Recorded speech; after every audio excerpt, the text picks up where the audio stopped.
Kumusta guys? Welcome back sa ating YouTube channel. Ngayong araw na ito ay magluluto tayo ng pinakasimple at madaling gawing garlic butter prawns recipe. I'm sure magugustuhan niyo ito guys kasi kahit few ingredients lang, talaga namang swak sa panlasa nating mga Pinoy, maging ulam o gawin mo itong pulutan. Meron po tayo ditong 10 pirasong prawns at syempre gagamit tayo ng garlic and butter at lalagyan din natin ng konting sili para talagang may dating ang ating recipe for today. Okay, let's start cooking!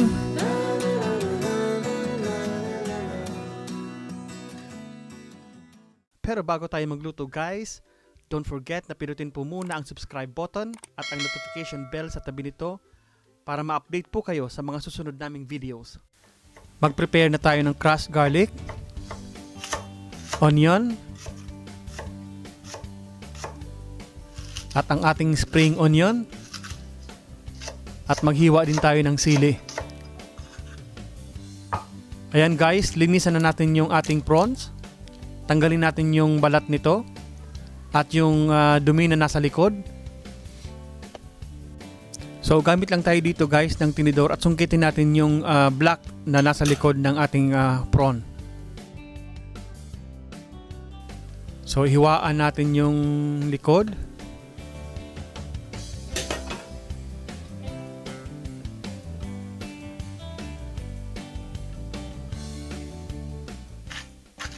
So lagyan natin ng salt and pepper.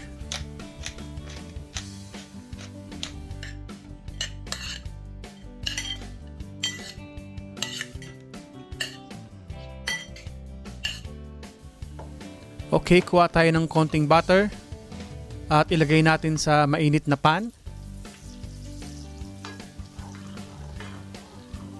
Okay guys, pag tunaw na yung butter, lagyan na natin ng garlic. Sabay na natin yung onion at yung ating spring onion at ating sili. So haluin guys hanggang medyo mag golden brown yung ating mga sangkap.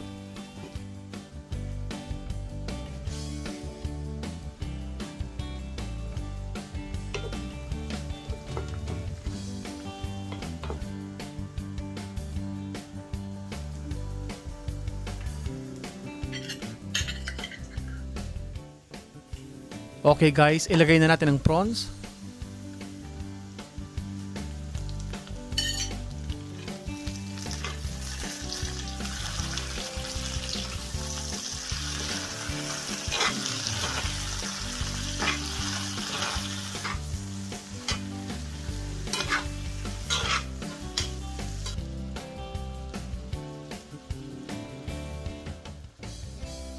Maglagay tayo ng soy sauce.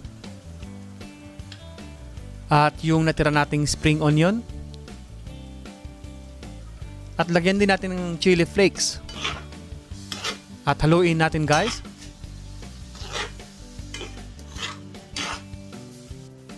Lagyan natin guys ng konting sesame oil.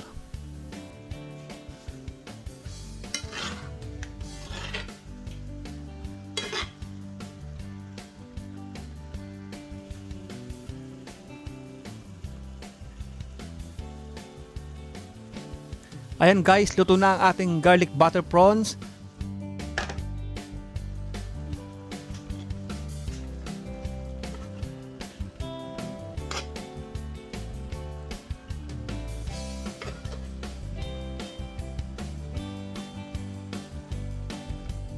Kainan na!